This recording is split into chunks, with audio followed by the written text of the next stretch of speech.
Hey guys, so we just got back from a 1 week cruise to Alaska, and this is part 2 to my last video. This one's more specifically about what worked for us with packing for our baby. So we went mid-September and our baby was 9.5 months old at the time. I even have some notes right here just to keep myself on track, so let's just get right into it.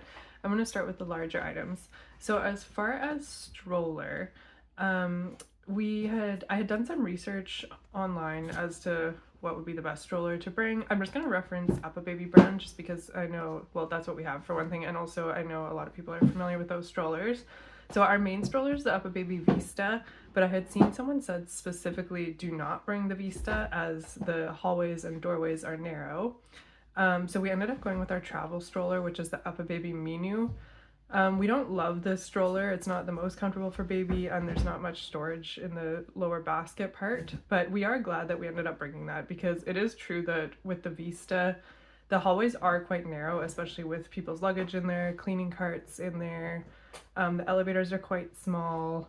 It would be doable with a Vista if you have to. We did see someone else that had multiple young children using a Vista, but we were glad that we brought the Minu because it also takes up a lot less room neatly folded in your stateroom. That being said, we didn't actually end up using our stroller while we were on the boat. We just used it, of course, getting to the boat, and then we did take it on all 3 port days, just because sometimes you're off the ship for 8 to 12 hours if you stay the entire time, so that's a long time to have a baby in a carrier. So overall, we were glad that we had a stroller with us, even though we did not actually use it on the ship. So as far as carriers, I was also having some trouble deciding if I wanted to bring my actual hiking backpack carrier or just go with a more soft structured carrier such as the Ergo.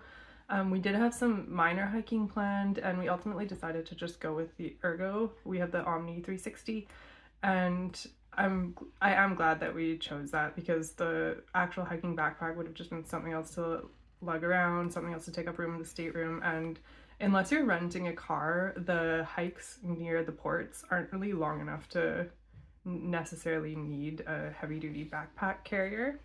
So as far as sleep, like I said in my previous video, we took our chances with the provided travel crib and ended up getting a full-size Graco pack and play, but some other moms that I talked to ended up getting like a mini pack and play, and I wasn't sure what we're going to end up with, so I brought 2 different size sheets, a pack and play sheet and a mini crib sheet, and I just assumed either would fit. I recommend doing the same because apparently sometimes they just wrap a flat sheet around the mattress. So as far as sleep environment, when we're at home, we have a very specific setup, routine. If you know, you know. I was worried about being able to replicate that. Luckily, the blackout blinds in our stateroom were very effective. We didn't use any additional blackout. We do use these little red LED plug-in night lamp lights when we're traveling. It's only, I think, $17.99 for a pack of 2 on Amazon. Those are very effective to get that red glow if you use that at home. And I highly recommend anyone bring a white noise machine, even if you don't use one at home, just because the staterooms are definitely not soundproof. There was quite a lot of noise coming from every single direction, above, below, side to side, so it was definitely nice having some white noise to help drown that out. This is the Dream Egg. It's about $30 on Amazon. We've used this every single night for 9.5 months, still going strong. Highly recommend this. So as far as clothing, I'm not going to bore you with the details of all the little things we brought. We brought a full suitcase full of clothes for our baby. He goes through a lot of clothes. He gets super messy when he's eating. Only you know how many clothes your baby will go through in about a week. But I will touch on some of the warmer items. So we were there mid-September, although the temperature was unusually warm when we were there. It was around 10 to 15 degrees Celsius the whole week, which I think is 50 to 60 degrees Fahrenheit. So we didn't need anything super warm, but I'll show you what we brought. So I highly recommend a zip-up fleece bunting. This one's Patagonia. I got this on Marketplace for like $25. I would never buy it full price. They just grow out of them too quickly. Obviously it doesn't have to be Patagonia. I just like this one because it has a hood. If your baby's anything like mine, he will refuse to keep hats on his head. But yeah, a fleece bunting, it's very light, warm, good for layering. Even though the days we did our outings, it wasn't very cold actually, 2 of them were quite warm. We definitely still use this just for bringing him up on the upper deck on the windy nights, and the hood was very useful. I also think bringing a muddy buddy is quite useful. It's obviously rainwear. In Sitka, there was a really nice park right along the waterfront. We didn't really have much time when he was asleep, but If the weather isn't less than ideal and you want to put your baby down, it's really good to have something like this. Also just for layering and windbreaking. Again, it's light, doesn't take up much room in your suitcase. It's definitely a really good layer to bring with you. Some other things that we got a lot of use out of are some nice merino wool socks. These are quite warm. These are just the brand Blue Sky. They're only $5 a pair and they're really good quality. We brought the one hat that he does keep on is this one that straps under the chin. So maybe something like this would work for your baby as well, just to keep it on. We use this, again, being up on the deck in the cold wind, watching sunset, things like that. Your boat will most likely do a scenic tour through either Glacier Bay or Tracy Arm, and you'll be spending a lot of time on deck, so it's nice to have warm stuff for that. Also these fleece pants we got a lot of use out of. These are just Carter brand. They make any outfit warmer. Highly recommend some fleece for your baby, and we would just pair it with something like a warm sweater, just like this. Just a bit warmer than his usual cotton outfits.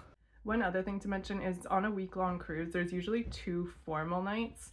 So for this, we bought a little 3-piece outfit from H&M. It just had pants, a white button-up, suspenders, and a bow tie. Don't stress yourself out too much about the formal nights. So a lot of people don't take them seriously at all. I would say about half the people were just in normal clothes. We saw people in sweatpants, jean overalls. This was the adults, not the babies. So don't let the formal nights stress you out. It's just an excuse to have some fun, and if you want to, you can dress your baby up cute for it. As far as medications, definitely bring any medication you think your baby might need. They do not sell baby medications on the boat. It would be quite difficult to find them in the port towns. So we brought baby Advil, baby Tylenol, baby Benadryl, those little camellia teething drops. Our baby was teething at the time. I mean, are they ever not? I managed to fit everything into this little jean pouch by just taking everything out of its boxes and putting them in Ziploc bags along with the little syringes that they came with, just to save some space. And I also just wanted to quickly mention the fleece that I'm wearing right now. This is the brand Wild Lure. It is a breastfeeding jacket. You can unzip right here, so you can stealthily nurse your baby. I used this multiple times on the cruise, not to mention it's just a very nice thick fleece for me to wear, so I was really happy to have this with me on the cruise. So 2 things that we kind of forgot, and I wish I brought, was we completely forgot a rain cover for our stroller. We didn't actually have one made to fit the Minu. We were kind of thinking of just trying to put our Vista cover on it. We just completely forgot. We definitely wished we had a rain cover. I highly recommend bringing one. The weather is very unpredictable, and we did get a very, very wet day. The other thing we didn't bring is we didn't bring an actual baby snowsuit. Because we didn't plan ahead of time that we were going to do the helicopter tour. That half hour on the glacier was the only time during the entire trip where something like this could have been very useful.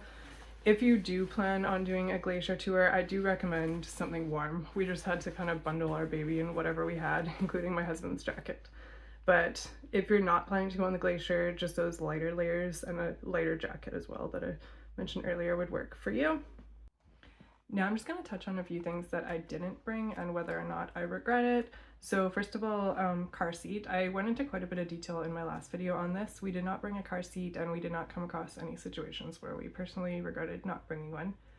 We did not bring a high chair. You definitely do not need a high chair. There's high chairs everywhere in all the restaurants on the ship. So do not waste space bringing a high chair. What else? Bathtub. So I had seen some people mention online that they brought a little inflatable bathtub. We decided not to. It was only a week. We just kind of held our baby in the shower, and we do not regret not bringing an inflatable bathtub because the bathroom's so tiny you wouldn't even really be able to fit it on the bathroom floor. You would most likely have to use it out on the balcony. So in an Alaska cruise, it would have been too cold, so we wouldn't have even used it if we had it. And that's pretty much it. If I missed anything, feel free to ask any questions. Overall, the entire trip was a lot more straightforward and simple than I thought it would be, and I highly recommend going with your baby. It was a lot of fun, relaxing, and stress-free.